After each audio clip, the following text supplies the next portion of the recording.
Assalamualaikum warahmatullahi wabarakatuh.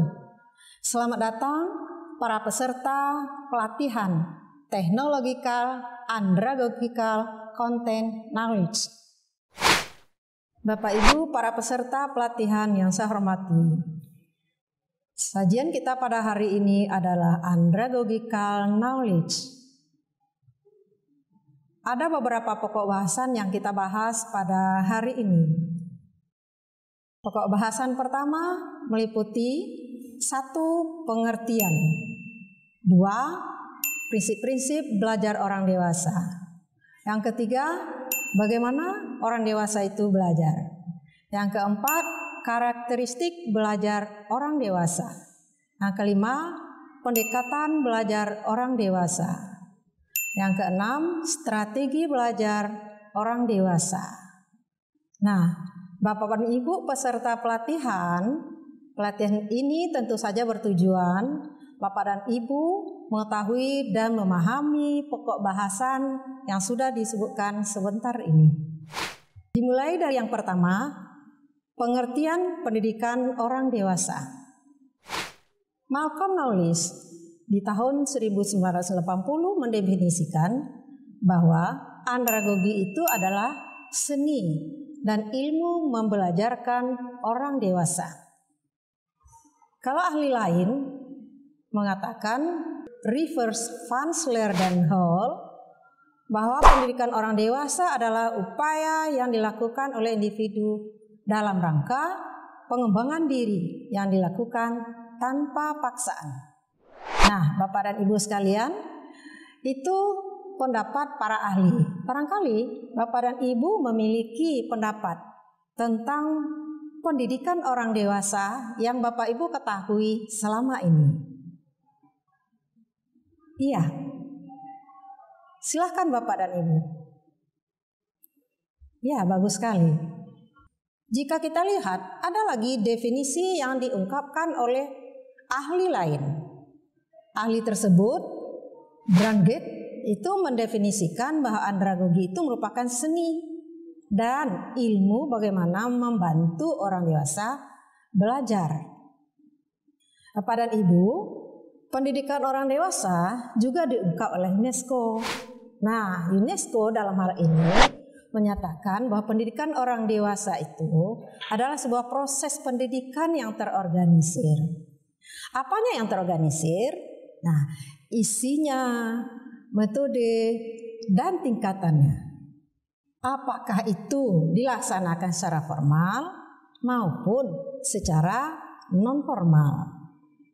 Dengan hal ini diharapkan orang dewasa dapat mengembangkan kemampuannya, memperkaya pengetahuannya, kemudian meningkatkan kualifikasi teknis maupun profesionalnya. Ya, Bapak dan Ibu yang saya hormati, pedagogi itu sering dipertentangkan dengan andragogi. Pedagogi di satu sisi dia lebih menekankan kepada instruksi yang harus diberikan kepada peserta didik. Sementara andragogi itu lebih banyak berpusat kepada peserta didik. Sedangkan pendidiknya itu hanya memberikan instruksi-instruksi singkat saja.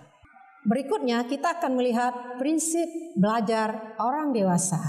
Nah, mungkin Bapak dan Ibu peserta pelatihan sudah mengenal beberapa prinsip pembelajaran orang dewasa.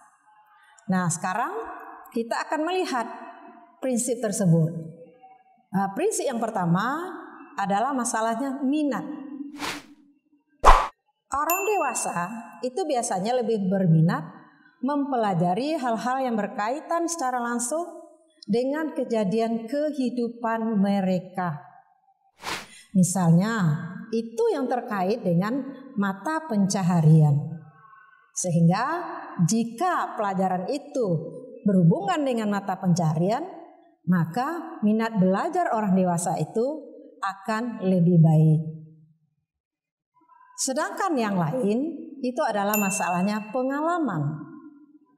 Orang dewasa itu memiliki pengalaman sangat banyak. Nah, pengalaman itu menjadi titik tolak dia itu belajar. Sehingga orang dewasa tidak bisa digurui. Dia itu paling-paling kita hanya memberikan kunci-kuncinya saja. Sedangkan yang ketiga itu adalah keterlibatan. Nah, orang dewasa itu diharapkan terlibat banyak dalam kegiatan pembelajaran. Mulai dari merencanakan pembelajaran, mungkin merencanakan materi ajar, mungkin merancang jadwal belajar. Mungkin juga itu terkait dengan tujuan pembelajaran mana yang ingin ia kuasai pada hari itu. Dan yang keempat itu terkait dengan problem center. Jadi orang dewasa itu akan belajar sesuai dengan problem, masalah yang dibutuhkannya, yang dibutuhkan untuk dipecahkan. Dan itu menjadi dorongan dan motivasi bagi orang dewasa itu untuk dia ikut serta belajar.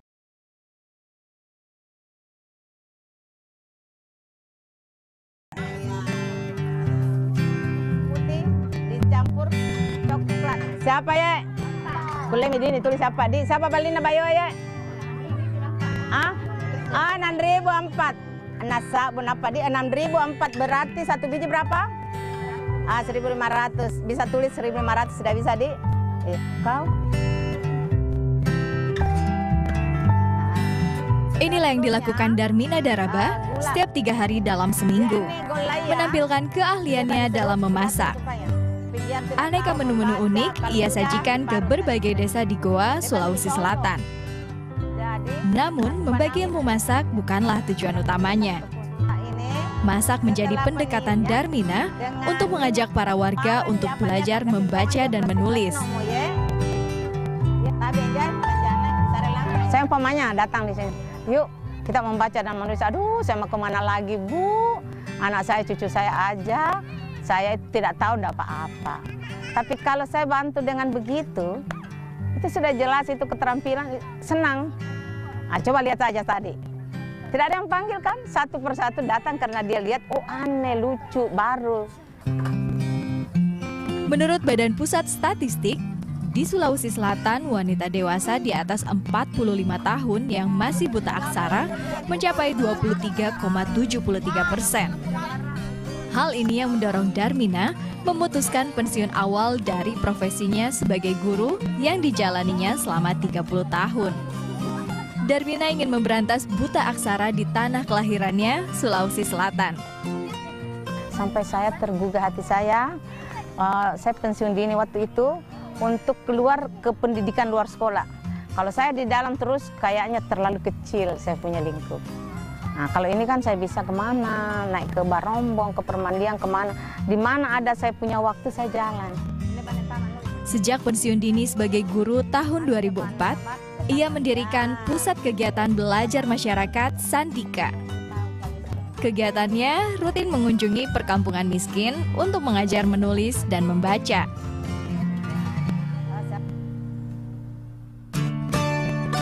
Kali ini, giliran Darmina mengunjungi Kampung Bukit Manggarupi, Kabupaten Goa. Butuh waktu 2 jam dari kota Makassar untuk sampai ke lokasi. Jalan rusak dan terjal bukan jadi halangan Darmina dan anggotanya untuk tetap mengajar. Di lokasi ini ada 300 warga yang tinggal sementara. Mereka harus terus berpindah tempat tinggal karena tak memiliki rumah tetap. Sebagian besar wanita dewasa di sini buta aksara. Kesulitan ekonomi juga memaksa anak-anak mereka untuk putus sekolah. Agar lebih santai, Darmina biasanya memilih salah satu rumah warga untuk berkumpul sambil mengajar para ibu-ibu di sini secara bergantian. Warga di sini antusias menerima ilmu demi ilmu yang diberikan Darmina. Seperti Dayang Memang, Meski umurnya sudah separuh abad, ia semangat untuk tetap bisa membaca dan menulis. Itu suka belajar di mau tuh nggak pintar membaca, mau tuh nggak pintar menulis, tidak mau tuh nggak cari pekerjaan. Iya, itu banyak sekali pekerjaan mau dicari itu. Mencuci itu apa nih, masak macam apa toh? Ya. Tak hanya para ibu-ibu sasarannya, anak-anak juga turut kebagian ilmu dari Darmina. Darmina biasanya mengajak anak-anak ke tempat terbuka untuk belajar bersama. Kalau ibu-ibu pendekatannya dengan memasak, kalau untuk anak-anak, ia mengajar sambil bermain. Namanya kelas alam. Aku mau belajar supaya pintar jadi melukis. Kurun waktu 4 bulan, sekitar 50% warga di kampung Bukit Manggarupi sudah dapat membaca dan menulis berkat kegiatan belajar mengajar yang dilakukan Darmina. Dalam melakukan kegiatan belajar mengajar, Darmina dibantu beberapa relawan. Seperti Kartini, sehari-hari ia bekerja sebagai guru di sekolah anak usia dini di Kota Makassar. Waktu luangnya ia isi untuk ikut dalam setiap kegiatan Darmina. Karena saya sering melihat Ibu Darmina bergerak sendirian, makanya saya juga ikut tergerak. Di zaman modern ini masih banyak warga-warga Indonesia yang terkebelakang, tidak tahu menulis, membaca, karena tidak pernah sekolah. Namun, cita-cita mulia Darmina untuk memberantas buta aksara di tanah kelahirannya tak jarang menghadapi berbagai rintangan. Segala pekerjaan pasti ada manis pahitnya. Itu yang saya pikir. Kesulitan itu pasti ada. Kemana-mana kita cari pekerjaan pasti ada. Contoh kecil. Saya masuk satu kampung begitu, manggil-manggil orang itu. Ada yang sepelekan, ada yang begini. Bu, ada uangnya enggak? Partai apa itu? Nomor berapa itu? Nah, saya sekarang ada partai, tidak partai, tetap saya jalan. Saya bilang, oh enggak ada partai-partai ini. Memang cuma ada resep saya, ada rezeki saya sedikit, saya bagi sama orang-orang. Berbagai cara ia lakukan untuk meningkatkan derajat hidup orang banyak, khususnya kaum hawa.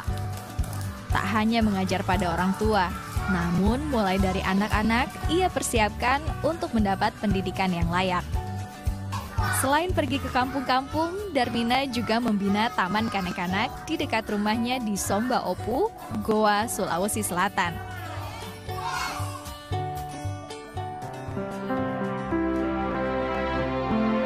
Semua yang ia lakukan hanya untuk mencapai satu harapan.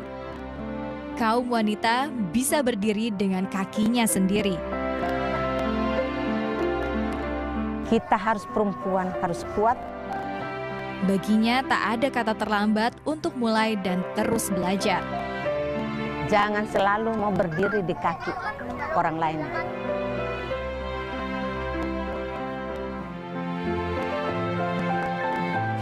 Nah, Bapak dan Ibu, tadi kita sudah saksikan video pembelajaran yang mencakup di sana pemahaman Bapak dan Ibu peserta pelatihan tentang bagaimana seninya membelajarkan orang dewasa. Dari video juga kita bisa lihat bahwa para pendidik yang mengajar orang dewasa memiliki cara bermacam-macam untuk orang dewasa itu mau belajar. Sehingga pada saatnya orang dewasa itu belajar, kalau itu memang sesuai dengan kebutuhannya, dia itu benar-benar merasa senang dan akhirnya malah berduyun-duyun untuk datang ke tempat belajar. Bahasan kita selanjutnya adalah bagaimana orang dewasa belajar. Sebagaimana juga halnya prinsip pembelajaran orang dewasa, maka orang dewasa itu dibelajarkan juga dengan beberapa cara. Nah, yang sesuai dengan prinsip tadi, yang pertama itu orang dewasa harus terlibat di dalam pembelajaran. Tadi sudah dikatakan orang dewasa itu harus terlibat dalam merancang pembelajaran, menentukan tujuan pembelajaran, dan melaksanakan pembelajaran itu sendiri. Bagaimana yang keduanya? Yang keduanya itu adalah pengalaman. Pengalaman itu merupakan azas aktivitas pembelajaran yang memang itu sangat bermanfaat bagi peserta didik kita. Nah, poin yang ketiga itu adalah masalah minat. Orang dewasa itu dia akan berminat mempelajari segala sesuatu yang berkaitan secara langsung dengan kejadian yang dialaminya selama dia hidup. Nah, inilah yang sangat nanti diminati oleh peserta didik orang dewasa. Sementara topik orang dewasa itu belajarnya dengan lebih berkesan apabila topik itu memiliki makna bagi dirinya. Jadi artinya itu bisa dimanfaatkannya untuk kehidupannya sehari-hari. Sedangkan cara lain adalah keingintahuan. Orang dewasa ingin memenuhi rasa ingin tahunya yang kadangkala luar biasa keingintahuannya terhadap sesuatu. Mungkin juga ini karena dia sudah memiliki sedikit pengetahuan, atau mungkin dia itu belum pernah memiliki pengetahuan tentang itu. Seperti pengetahuan tentang teknologi yang saat ini memang benar-benar itu menjadi hal yang utama di dalam kehidupan masyarakat. Poin yang berikut adalah penyempurnaan. Kebutuhan untuk menyempurnakan diri. Selama ini sering orang dewasa merasa memiliki kekurangan-kekurangan. Maka kekurangannya itu ingin dia sempurnakan di pembelajaran ini. Dengan penyempurnaan itu diharapkannya terpenuhnya kebutuhan dirinya. Begitu juga peranan pengalaman dalam pembelajaran. Pengalamannya yang ada selama ini, suka dan duka, pahit dan getirnya kehidupan, bagaimana ia mendapatkan sesuatu dalam memenuhi kebutuhan hidup, baik itu kebutuhan yang bersifat mendasar maupun kebutuhan yang terkait dengan kebutuhan sosial dan aktualisasi diri, maka itu benar-benar merupakan pengalaman berarti bagi orang dewasa. Sedangkan yang berikutnya adalah motivasi. Nah, orang dewasa harus senantiasa kita beri motivasi. Motivasi ini sangat berguna bagi orang dewasa itu dalam rangka dia itu mendapatkan pengetahuan yang ia cari pada saat itu. Sedangkan yang berikutnya itu adalah kesediaan belajar. Nah, kesediaan belajar untuk orang dewasa, memang di awal tadi kita katakan pembelajaran orang dewasa atau pendidikan orang dewasa itu tidak boleh terpaksa. Dia harus memiliki kesediaan untuk belajar. Kesediaannya untuk belajar ini harus dicermati dengan cara-cara yang memang membuat dia itu menyediakan diri, tidak secara terpaksa. Nah, yang terakhir itu adalah orientasi pembelajaran. Orientasi pembelajaran biasanya pada hal-hal yang lebih praktis. Lebih praktis dan itu berguna untuk kehidupannya sehari-hari. Nah, kepraktisan ini yang dia bisa peroleh dalam waktu singkat. Nah, itulah yang akan dicarikan bagaimana kita menjadikan orang dewasa itu belajar dengan baik dan senang hati. Bahasan kita yang berikut adalah tentang karakteristik belajar orang dewasa. Nah, seperti kita ketahui, Bapak dan Ibu ketahui, karakteristik itu adalah merupakan ciri-ciri orang dewasa itu belajar. Nah, karakteristik belajar orang dewasa mungkin Bapak dan Ibu sudah mengetahuinya juga. Iya, Barangkali seperti itu. Pertama adalah problem center oriented. Nah, problem center oriented ini orientasi belajar itu memang kepada pemecahan masalah yang dihadapi oleh orang dewasa. Dalam kehidupan orang dewasa itu lebih banyak dia memiliki persoalan-persoalan. Nah, persoalan inilah yang akan dibantu untuk membelajarkannya. Seperti kita tahu juga bahwa pendapat ahli mengatakan pendidikan orang dewasa itu merupakan seni dalam membantu orang dewasa untuk belajar. Sedangkan yang kedua adalah kesiapan belajar. Nah, kesiapan belajar ini terkait dengan kesiapan berbagai macam. Mungkin orang dewasa itu harus siap terlebih dahulu secara mental. Punya keinginan tinggi, punya minat dia untuk belajar sehingga akhirnya dia siap untuk belajar. Kalau dia belum siap untuk belajar, berarti itu belum lagi bisa kita laksanakan. Yang ketiga adalah pengalaman. Orang dewasa kaya dengan pengalaman-pengalaman. Jadi, pelatih, pendidik orang dewasa jangan pernah mengabaikan pengalaman orang dewasa dalam belajar. Sekecil apapun pengalaman orang dewasa itu akan memiliki makna dalam proses pembelajaran. Dan itu jangan pernah diremehkan.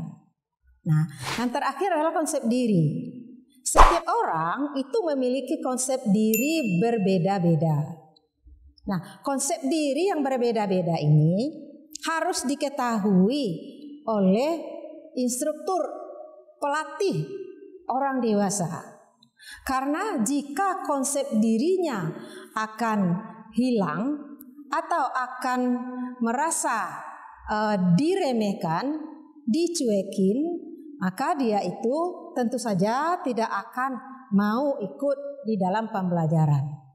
Nah, inilah kira-kira karakteristik belajar orang dewasa itu. Seperti kita ketahui, orang dewasa memiliki kebutuhan. Setiap manusia memiliki kebutuhan yang bertingkat. Mulai dari kebutuhan yang paling dasar hingga kebutuhan yang paling tinggi. Dari kebutuhan dasar itu masalah fisiologi. Ini kembali lagi ke masalah-masalah yang terkait dengan kehidupan sehari-hari, bagaimana dia bertahan untuk hidup. Begitu juga selanjutnya ada kebutuhan sosial, sehingga sampai kepada kebutuhan yang paling tinggi itu adalah aktualisasi diri. Nah, jadi orang dewasa itu dia belajar kebutuhannya itu juga beda-beda. Ada orang hanya belajar di pendidikan orang dewasa sekedar ia memenuhi kebutuhan fisiologisnya, tetapi ada juga orang yang sudah terpenuhi psikologis, sosiologis, sosial, sampai dia ke kebutuhan yang paling tinggi yang ada di puncak, yaitu adalah aktualisasi diri. Kadang-kadang orang tidak memerlukan keterampilan yang khusus itu, tapi dia ingin dihargai. Itulah dia orang dewasa. Materi kita yang kelima adalah tentang pendekatan belajar orang dewasa. Nah, Bapak dan Ibu, para peserta sudah biasa dengan membelajarkan orang dewasa. Tentu saja sudah sering melaksanakan pendekatan-pendekatan pembelajaran. Pada intinya bahwa pendekatan pembelajaran itu akan kita bagi dua. Pendekatan yang student center dan pendekatan yang teacher center. Untuk student center biasanya itu lebih kepada pembelajaran yang pedagogi. Sedangkan student center itu lebih pada pembelajaran yang sifatnya andragogi. Nah, pendekatan pembelajaran ini tentu harus disesuaikan dengan orang dewasa itu sendiri. Yang pertama, orang dewasa memiliki pengalaman. Nah, pengalaman orang dewasa yang sudah ada itu tentu saja tidak boleh kita sia-siakan. Pengalaman itu diharapkan akan bertambah ketika dia belajar pada saat pelatihan.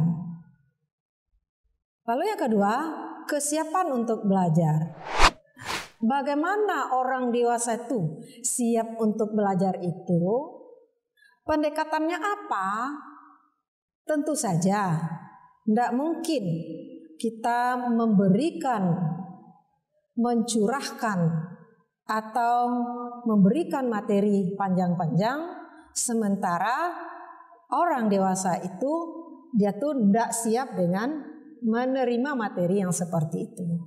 Makanya kesiapan untuk belajar itu sangat penting dilaksanakan. Selanjutnya adalah arah belajar. Nah, arah belajar di sini tentunya arah kepada bagaimana orang dewasa itu dapat memenuhi kebutuhannya. Seperti hierarki kebutuhan yang diungkap oleh Maslow. Apakah orang dewasa ini belajarnya kebutuhannya pada tingkat dasar, ataukah sudah sampai kepada tingkat lanjut, atau mungkin berada pada tingkat yang sosial dan psikologis. Nah, itu harus diketahui dan diarahkan ke sana. Yang keempat, terkait dengan konsep diri. Nah, konsep diri ini merupakan suatu yang sudah dimiliki orang dewasa dalam dirinya. Dalam pendekatan pembelajaran orang dewasa, tentu saja konsep diri orang dewasa dalam belajar itu diharapkan tidak merubah konsepnya, tetapi adalah memperkuat konsep diri seseorang untuk belajar. Bahwa belajar itu adalah merupakan hal yang wajib dilaksanakan sepanjang hayat. Pendekatan pembelajaran selanjutnya adalah praktis. Artinya apa? Bahwa orang dewasa tidak suka dengan hal yang bertele-tele, yang berbelit-belit. Ia cukup diberikan ilmu-ilmu yang praktis. Artinya juga bahwa itu dapat dipraktekkannya di dalam kehidupannya sehari-hari. Yang berikut adalah arah belajar. Pembelajaran itu dapat mengintegrasikan informasi baru dengan pengalaman-pengalaman mereka. Seperti pada saat ini, ada teknologi yang memang tidak dapat kita tinggalkan. Maka arah belajar sekarang dengan yang lalu itu harus dapat diintegrasikan. Mengintegrasikannya itu terutama adalah dalam penggunaan teknologi. Jadi jangan alergi dengan masalah teknologi. Apalagi orang dewasa merasa dia itu tidak menguasai teknologi. Bagian ketujuh itu adalah harga diri. Bahwa setiap orang memiliki harga diri. Sekecil apapun, serendah apapun pendidikannya, apakah dia terdiri dari orang-orang yang memiliki atau dikenal dengan the have, ataukah dia orang miskin, tetap dia memiliki harga diri.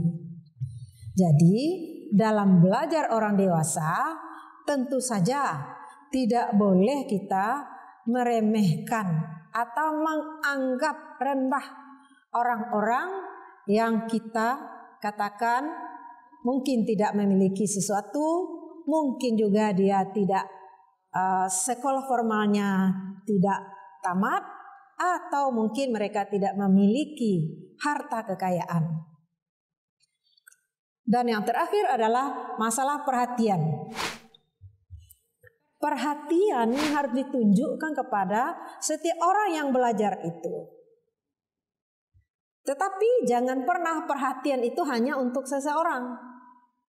Kalau itu untuk seseorang, itu kan artinya hanya memperhatikan segelintir orang tanpa melihat yang lain. Sementara yang lain itu juga menjadi peserta pelatihan. Nah, perlulah bagi kita perhatian itu menyeluruh, tidak pernah ada satupun yang tertinggal. Kadang-kadang Bapak Ibu memberikan pelatihan. Kalau ada seorang bertanya, biasanya perhatian tertuju ke situ saja. Padahal yang lain itu mungkin ada sesuatu yang ingin dipertanyakan, cuman saat itu belum lagi muncul.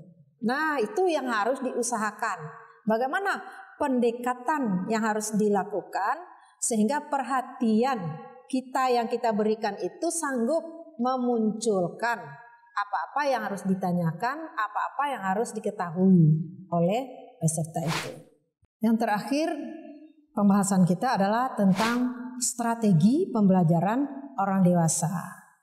Nah, strategi pembelajaran untuk orang dewasa ini tentu saja mempertimbangkan beberapa hal yang ada dalam kondisi orang dewasa itu sendiri. Di antaranya bahwa orang dewasa itu pembelajarannya tentu praktis dan berpusat pada masalah. Karena itu sifatnya praktis, tentu strategi pembelajaran yang kita pilih juga sesuai dengan kepraktisan itu. Mungkin strategi yang kita gunakan itu strategi yang dapat membuat peserta belajar menguasai keterampilan yang baru. Yang kedua adalah orang dewasa menyukai pembelajaran yang dapat diintegrasikan dengan pengetahuan baru. Berarti pengetahuan lama tidak hilang, pengetahuan baru diperoleh. Nah, untuk yang seperti ini, apa strategi yang cocok? Apa rancangan yang akan dibuat mulai dari awal hingga akhir pembelajaran itu?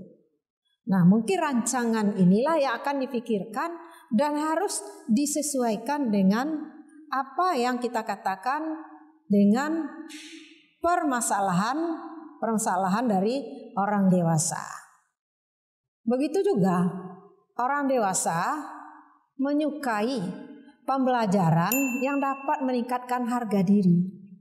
Mungkin Bapak Ibu tahu bahwa seseorang jadi tutor itu biasanya tidak mendapatkan uang banyak. Sering uang yang didapat itu hanya sekedar untuk dia bisa datang ke tempat. Padahal kalau diingat-ingat, dia itu memikirkan uang, tentu saja dia tidak mau menjadi tutor atau dia tidak mau belajar. Apalagi kalau dia tidak pernah diberi uang pun. Tetapi yang jelas bahwa dia itu menyukai pembelajaran tersebut. Mengapa dia menyukai untuk belajar? Karena dia ingin meningkatkan harga dirinya. Kalau yang dulu dia tidak pernah tamat SMP, ketika dia masuk ke program paket B, dia mendapatkan ijazah, maka dia itu harga dirinya terangkat. Apalagi kalau dia sempat untuk belajar dalam pembelajaran di paket C, maka dia sudah setara dengan SMA. Nah, bagi orang yang seperti itu biasanya semangat belajarnya semakin meningkat sehingga dia juga kadang-kadang meneruskan pendidikannya ke pendidikan tinggi. Perhatian untuk membelajarkan orang dewasa itu harus kita buat sedemikian rupa. Jadi tidak ada seorang pun yang terabaikan. Jika orang mendapatkan perhatian, biasanya dia itu akan merasa senang. Nah, pembelajaran haruslah dibelajarkan dengan senang, tambah lagi dengan kegembiraan. Maka strategi inilah sebenarnya harus dirancang oleh tutor. Bagaimana orang itu senang dia belajar dan gembira untuk belajar. Ini adalah contoh menunjukkan perhatian secara individual. Nah, dalam strategi pembelajaran, jika kita ingin memperhatikan peserta secara individu, tentu kita berpikir bagaimana semua peserta didik itu terlibat dalam sebuah kegiatan. Nah, misalnya kalau pendidik menggunakan strategi pembelajaran yang bentuknya model PJBL, Project Based Learning, itu biasanya setiap individu akan ikut serta. Dan di dalam prosesnya itu harus ada perhatian dari pendidik atau instruktur. Di tahap pembelajaran itu ada perhatian dan ada penilaian dari individu. Seperti itu kira-kira contoh yang mungkin digunakan strategi pembelajarannya di dalam permasalahan individual.